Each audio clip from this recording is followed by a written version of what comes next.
English మాట్లాడడానికి భయపడుతున్నారా? అయితే మీకోసమే ఈ స్పోకెన్ ఇంగ్లీష్ క్లాసెస్. వెంటనే కాల్ చేసి జాయిన్ అవ్వండి. నమస్తే రమగారు. నమస్తే జయ. రమగారు, ఈ మధ్య కొన్ని చిన్న చిన్ని కథలు చెప్తున్నారండి. ఏదైనా పెద్ద కథ ఒకటి చెప్తారా? మనం ఇద్దరు అన్నదమ్ములు, ముగ్గురు అన్నదమ్ములు, ఇద్దరు దుర్మార్గులు, ఒకడు మంచివాడు, అవునవును. ఒకడు సరైన వాడు కదా, ఒకడు సరైన వాడు, అలాంటి కథలు చెప్పాం కదా. అలాగే మంచి జయిస్తుంది. మంచితనంగా ఉండేవాడికి ఎప్పుడు జయం కలుగుతుంది. అంటే అంతల్లో అయినా చివరికైనా వాడికి విజయమే లభిస్తుందని కథ. టైం పట్టినా కూడా అంతే కదా.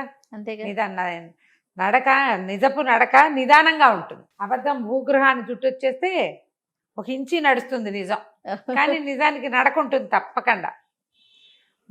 ఒక కొండచరి మీద ఒక కాపు ఒక ఆయన ఉండేవాడట. ఆయనకి 3 పిల్లలు, 2 మగపిల్లలు, 1 ఆడపిల్ల. అయితే ఏమైంది, వీళ్ళు రోజు మగపిల్లలేమో గొడ్లు గాయటానికి వెళ్ళిపోయేవాళ్ళు, మేకలను తోలుకెళ్ళేది కూతురు. వీళ్ళు కొంచెం కొండ సరికి కింద ఉంటే కొండ కొమ్ము మీదకి మేకలను తోలుకుపోయేది పాప. దానికి ఒక 14-15 ఏళ్ళు ఉంటాయి. పిల్ల చక్కగా అందంగా ఉండేది. కొండల మీద ఉండే పిల్లలు ఆరోగ్యంగా ఉంటారు. ఒకనాడు అది మేకలు తోలుకుంటూ పైకి వెళ్ళింది. అయితే వీళ్ళు కింద ఉండి కాస్త అప్పుడప్పుడు పిల్ల ఎక్కడుందని గమనించుకుంటారు. గమనించి మేకలు కనపడతాయి, లీలగా పిల్ల లంగా జాకెట్టు కనపడుతూ ఉంటాయి. ఒక వెండి మబ్బు ఒకటి ఇట్లా పొగమంచులాగా కొండ మీదకి జారిందని, ఆ జారి ఈ పిల్ల మీదకి వచ్చిందని, తర్వాత పిల్ల కనపడలేదని తెలుసుకున్నారు వాళ్ళు. ఇంకా ఆ చుట్టుపక్కల ఇళ్ళు కొన్ని ఉన్నాయి. వాళ్ళంతా కూడా చూసారు వెండి మబ్బు ఒకటి రావటము. మబ్బు అప్పుడప్పుడు ఆకాశపు కొండ కొమ్ములకి మబ్బులు మీదకి వస్తాయి కదా, ఆ మబ్బుతో పాటు పిల్ల కూడా మాయమైంది. మేకలు దిగొచ్చేసాయి. సాయంత్రం ఎంత వెతికినా పిల్ల కనపడలా. సంవత్సరం గడిచింది.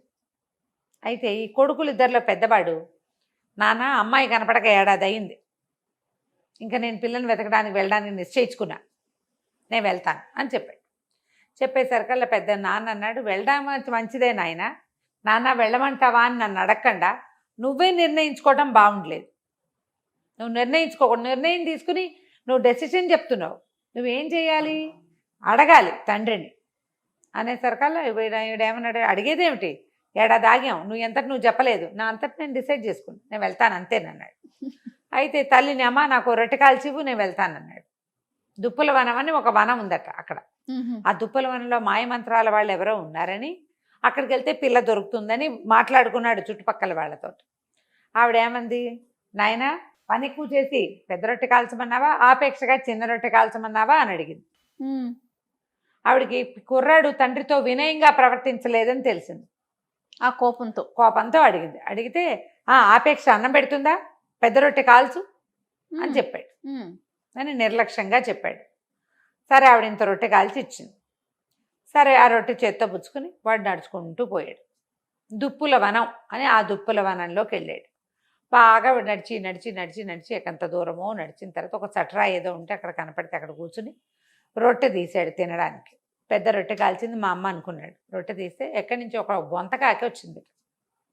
అక్కడే నుంచుని కా కా కా కా అంటుంటే ఏమన్నాడు, మా అమ్మ ఒక్క రొట్టె కాల్చి ఇచ్చింది, నీ తిండి నువ్వు పడాలి, నా తిండి నేను మోసు తెచ్చుకున్నా, నీకెందుకు పెడతాను పో అనేసి కాకి ఒక్క ముక్క పెట్టకుండా మొత్తం రొట్టెంతా ఆరగించేసాడు. అక్కడి నుంచి ఆ దుప్పుల వనంలో నుంచి అలా నడుచుకుంటూ వెళ్తే దూరంగా వాడికి ఒక ఇల్లు కనపడింది. సరే ఈ రాత్రికి ఇక్కడ పడుకుందాము, ఇక్కడ ఉన్న వాళ్ళు ఎవరో చూద్దామని అందులోకి వెళ్ళాడు. వెళ్తే ఒక ముస్సిలి ఆయన ఉన్నాడు. ఎవర్రా అబ్బాయి ఏమిటంటే, మా చెల్లెల్ని వెతుక్కుంటూ వచ్చాను అన్నాడు. అంటే సరే ఏదో పడుకో అన్నాడు. రాత్రికి ఆ ఇంట్లో వీడు పడుకున్నాడు. తెల్లవారిన తర్వాత ఆయన ఏమన్నాడు, అబ్బాయి నాకు 3 మచ్చలావులు ఉన్నాయి, 3 మచ్చలావులని కాయాలి, కాసేందుకు కమతం ఉంటావా నా దగ్గర అని అడిగాడు. అడిగేసరికల్లా కుర్రాడు అన్నాడు, అసలు నేను బయలుదేరిందేమో మా చెల్లెల్ని వెతకడానికి, సరే గిట్టుబాటు అయితే కమతం కూడా చేస్తా, ఆవుల్ని కాస్తానన్నాడు. అంటే సరే ఈయన ఏమన్నాడు, ఆవును కాచడానికి రూల్స్ ఉన్నాయి, అవి ఎటు వెళ్తే అటు వెళ్ళనివ్వాలి, ఏం వేస్తే అవి మేయనివ్వాలి, వాటిని తోలకూడదు, కసరకూడదు, కేకలేయకూడదు. చాలా బాగుంది. అవి తిరిగి ఎప్పుడు వస్తాయనుకుంటే అప్పుడే వెనక్కి వస్తాయి, అప్పుడే నువ్వు వెనక్కి రావాలి ఇలాగా అన్నాడు. అనేసరికి సరే ఒప్పుకున్నాడు. ఆ 3 మచ్చల ఆవుల్ని తోలుకుని అడవి మీదకి బయలుదేరాడు. అలా తోలుకుంటూ వెళ్తుంటే ఒక పెద్ద మైదానం. ఈ మైదానంలోకి వెళ్ళేసరికల్లా ఆవుల దారిని ఆవులు పోతున్నాయి, వీడికి ఆవుల్ని వదలకూడదని ఇన్స్ట్రక్షన్ ఉంది. నువ్వు అవి ఎక్కడికి వెళ్తే నువ్వు అక్కడికి వెళ్ళాల్సిందే. అవి ఎక్కడ నీళ్ళు తాగితే నువ్వు అక్కడ నీళ్లు తాగాలి. ఆ మైదానంలోకి వెళ్ళేసరికి ఒక వెండి కోడి, బంగారు కోడి, 2 కోళ్ళు కనపడ్డాయి వీడికి. వెండి రంగులో ఒక కోడి, బంగారు రంగులో ఒక కోడి కనిపించింది. అవి ఎగురుతుంటే వీడికి పిచ్చి సరదా వచ్చేసింది. ఆవులను వదిలేసేసి ఈ కోళ్ల వెనకాల పడ్డాడు. ఎంత దూరమో పరిగెత్తాడు, కోళ్ళు అందలేదు కోళ్ళు. వదిలేశాడు. మళ్ళీ ఆవుల దగ్గరికి వెళ్ళాడు. అవి ఆ మైదానం దాటి ఇంకో ఎక్కడికో వెళ్తున్నాయి. వాటి వెనకాల పడిపోయాడు. అక్కడి నుంచి ఓ వెండి కర్ర, ఓ బంగారు కర్ర గాల్లో తేలుతూ కనపడ్డాయి వాడికి. మెరిసిపోతుంటే వస్తువుల మీద ఆసక్తి ఉంటుందిగా. ఈ ఆవుల వెనకాల లేడిక్కవాడు. ఆవులను వదిలేసి ఈ కర్రలు ఎగిరిపోతున్న ఆ కర్రల వెనకాల పడ్డాడు. వీడు పట్టుకోగానే అవి మాయమైపోయింది. అయ్యో. మళ్ళీ ఆవులు ఎక్కడున్నాయో చూసాడు. ఆ వాటి ఎటో పోతున్నాయి. వాటి వెనకాల పడి పరిగెత్తాడు. ఇంకా డౌన్లోకి వెళ్తే అక్కడ ఎన్ని పళ్ళ తోటలు ఉన్నాయో, ఎన్ని పళ్ళో, చెట్ల నిండా పళ్ళే. వీడు ఆవులను వదిలిపెట్టేశాడు. వీడు లెక్క ఏమిటి, ఆవుల తోటి ఉండాలి. వీడికి పట్టించుకోలే, ఎక్కడికక్కడ వదిలేస్తున్నాడు. పరిగెత్తుకుంటూ వెళ్ళి మరి చెట్లు ఎక్కేశాడు. పొట్ట పట్టినన్ని పళ్ళు ఆత్రంగా తిన్నాడు. ఎన్ని పళ్ళు తిన్నాడో. బట్టల నిండా పళ్ళ మరకలు, మూతి నిండా పళ్ళ మరకలు. చీకటి పడింది. ఆవులు మళ్ళీ రావడం మొదలుపెట్టినాయి. వాటి వెనకాల పడి వచ్చాడు. ఇంటికి వెళ్ళిపోయారు. ఆ ముసలాడున్న ఆ పాకల దగ్గరికి వెళ్ళిపోయినాయి ఆవులు. పాకలు ఉండేసరికల్లా ఆయన ఏమన్నాడు, తోలుకొచ్చావా అన్నాడు. తోలుకొచ్చానండి. ఆవులతోటే ఉన్నావా అన్నాడు. ఆవులతోటే ఉన్నాను అన్నాడు. సరే, పాలు తీసి నువ్వు ఎంత బాగా వీటి కాపలా కాసావో నేను తెలుసుకుంటానన్నాడు. పాలు తీసాడు. ఆవుల పాలు తీస్తే పల్చగా నీళ్ళల్లే, తెల్ల నీళ్ళల్లే ఉన్నాయి 3 ఆవుల పాలు. అక్కడి నుంచి ఆయన అన్నాడు, దుర్మార్గుడా, ఆవులకి సహాయం కావాలి, నువ్వు వాటితో లేవు. ఏ వస్తువు కనపడితే ఆ వస్తువు వెనకాల పరిగెత్తావు. నీకు మంచితనం లేదు, బుద్ధి లేదు, వినయం లేదు. కమతం చేయాలంటే యజమాని చెప్పినట్టు వినాలి. ఆవులకి వాటితోటి మనిషి ఉంటేనే శక్తి అని చెప్పి ఆ చేతిలో ఉన్న ఓ చిన్న గడ్డి కట్టతోటి వాడిని దెబ్బ కొట్టాడు. కొట్టేసరికల్లా వాడు రాయిగా మారిపోయి అక్కడ ఉండిపోయాడు. సంవత్సరం గడిచింది. ఏడాది తర్వాత చిన్న కొడుకు నాన్నని అడిగాడు, నాన్న, చెల్లాయి తప్పిపోయి 2 ఏళ్ళు, అన్నయ్య తప్పిపోయి ఏడాది అయింది. నన్ను ఏమైనా వెళ్ళమంటావా ఒకసారి వెతకడానికి అనేసరికల్లా నాన్న అన్నాడు, నాయన అడిగావు కదా, వెళ్ళిరా ఒకసారి తీసుకున్నావు. నువ్వు అడిగావు కదా, వెళ్ళనా అన్నావు కదా, వెళ్ళిరా, చెల్లాయిని అన్నయ్యని తీసుకురా అన్నాడు. అక్కడి నుంచి వాళ్ళ అమ్మ అడిగింది, బాగా పనిచేసి పెద్ద రొట్టె కాల్చిన నాన్న, ఆపేక్షతో చిన్న రొట్టె కాల్చనా అని అడిగితే పిల్లాడు అన్నాడు, అమ్మ ఆపేక్షతో పెట్టేది చిన్న తుంపైనా చాలమ్మా, నీకు చేత వచ్చినంత ఆపేక్షగా చెయ్యి అని చెప్పి చిన్న రొట్టె కాల్చి చేతిలో పెట్టింది. 2వ వాడు నడుచుకుంటూ బయలుదేరితే దుప్పుల వనంలోకి వెళ్ళిపోయాడు. వెళ్ళేసరికి అలా చట్రాయి దగ్గర కూర్చొని తినడానికి తీసాడు రొట్టె. బొంతకాకి అరుచుకుంటూ వచ్చి అక్కడి నుంచునేసరికల్లా ఏం చేశాడు, అయ్యో ఆకలిస్తుందా, అన్నిసార్లు కాక అంటున్నావు, ఇదిగోనని రొట్టెలో కోసం ముక్క తుంచి పెట్టాడు. తిని మళ్ళీ కాకి మళ్ళీ అరిచింది. సగం తందిని సగం దానికి పెట్టేశాడు. అరిచిన బొంతకాకి ఎగురుకుంటూ పోయింది. వీడు నడుచుకుంటూ ఆ ముసలాయన ఇంట్లో ఏ ఇంటికి తన అన్నయ్య ప్రవేశించాడో అక్కడికి పోయాడు. ముస్సిలాయన బాగా పెద్దవాడు. సరే, ఆయన రాత్రికి ఆయన పడుకోబెట్టి, మా దగ్గర కమత ఉంటావా అంటే, నిజానికి నేను మా అన్నయ్యని చెల్లిని వెతుకుతున్నాను, నువ్వు పెద్దవాడివి, పాపం గొడ్ల వెనకాల పడి ఏం పోతావు, నీ ఆవుల్ని కాస్తూ మా అన్నయ్యని చెల్లిని వెతుకుంటాలే తాత, ఒక ముద్ద అన్నం పెట్టు చాలు నాకు అని చెప్పాడు. ఆవుల్ని తోలుకుని బయలుదేరాడు. ఆవులు మైదానంలోకి వెళ్ళాయి. వీడికి వింత కోళ్ళు 2 కనపడ్డాయి, వెండి రంగు కోడి, బంగారు రంగు కోడి. చాలా ఆసక్తిగా చూశాడు, కానీ వీటిని మనం ఏం చేసుకుంటాం అనుకొని వాటి జోలికి వెళ్ళాల. వాటి దారిన అవి తిరుగుతుంటే వీడి దారిన వీడు ఆవుల దగ్గర నుంచున్నాడు. పోయి ఆవులతో పాటు నడవటం మొదలుపెట్టాడు. అక్కడి నుంచి ఇంకా ముందుకెళ్ళి ఆవులు మైదానాలు దాటి అడవిలోకి ప్రవేశించాయి. అడవిలో ఒక వెండి పొన్ను కర్ర, ఒక బంగారు పొన్ను కర్ర గాల్లో ఎగురుతూ కనపడ్డాయి. అలాంటి కర్రలు చూస్తే ఉత్సాహంగా ఉంటుంది కుర్రాళ్ళకి. ఇట్లాంటివి గాల్లో ఎందుకు ఎగురుతాయి, ఏ మాయ మంత్రాలవో విచిత్రంగా అని వాటి జోలు మనకెందుకని ఆవుల మీద చేతులేసి వాటితో పాటు నడుస్తూ పోయాడు. ఇంకా దాటిన తర్వాత పెద్ద పళ్ళ చెట్ల వనంలోకి ప్రవేశించినాయి ఆవులు. వీడు పొద్దున్నే అన్నం తినొచ్చాడు. కడుపు నిండిన వాడికి మనకి పండెందుకు, పళ్ళుంటే మాత్రం. ఆయన ఆవులతోటి ఉండాలి, ఆయన చెప్పిన రూల్స్. అవి ఎటు వెళ్తే అటు వెళ్ళాలి, అవి ఏం తింటుంటే వాటి దగ్గరే నువ్వు నుంచోవాలి, కన్ను మరుగు కాకూడదు, దగ్గరే ఉండాలి, తోలకూడదు, అవి తిరిగి వచ్చినప్పుడు తిరిగి రావాలి. అదే పెద్దవాడికి ఏ రూల్ చెప్పాడో చిన్నవాడికి అవే రూల్స్. ఆవులతో ఉండమన్నాడు కాబట్టి పళ్ళ చెట్ల దగ్గరికి వెళ్తే ఆవులు ఎటు వెళ్ళిపోతాయో, చెట్టు ఎక్కి కోసుకోవద్దు పళ్ళు. అవునవును. మనం పళ్ళ అయ్యావ ఎందుకు, ఇంటికి వెళ్ళిపోతే సాయంకాలం అక్కడే ఏదో రెండు రొట్టెలు తినొచ్చని కుర్రాడు వాడి జోలికి వెళ్ళాల. అక్కడి నుంచి దూరంగా మంటలు కనపడ్డాయి. ఈ ఆవులు నడుచుకుంటూ ఆ మంటల వైపుకి వెళ్ళిపోయింది. వీడికి ఇన్స్ట్రక్షన్ ఉంది, ఆవును తోలకూడదు, కసరకూడదు, కేకలేయకూడదు. వీడు వాటితో పాటే వెళ్ళాడు. ఆవులు కసగందల పొగ వస్తోంది, ఆ పొగ మధ్యలో ఇంచి వెళ్ళినాయి. వీడు కూడా సేఫ్గా వాటి వెనకాల నడుచుకుంటూ వెళ్ళిపోయాడు. అక్కడ బోళ్ళంత గడ్డి ఉంది. కడుపు నిండా గడ్డి మేసి 3 ఆవులు మళ్ళీ వెనక్కి తిరిగినాయి.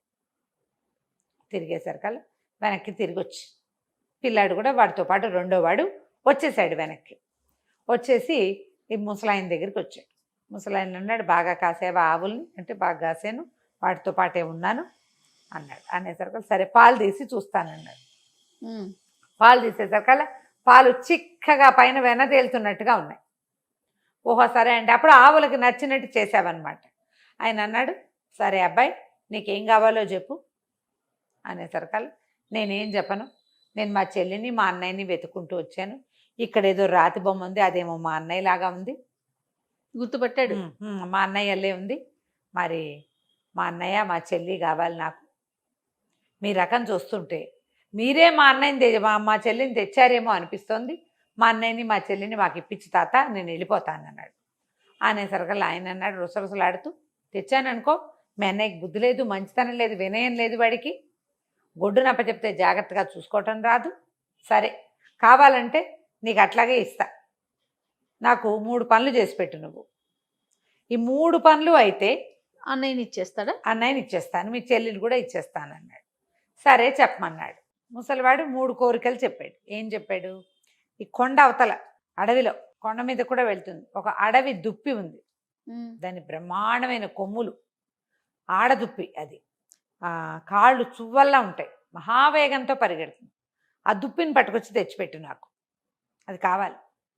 తర్వాత అవతల వైపు ఉన్న సరస్సులో ఒక ఆకుపచ్చ రంగు మెడ ఉన్న బాతు ఉంటుంది, అడవి బాతు.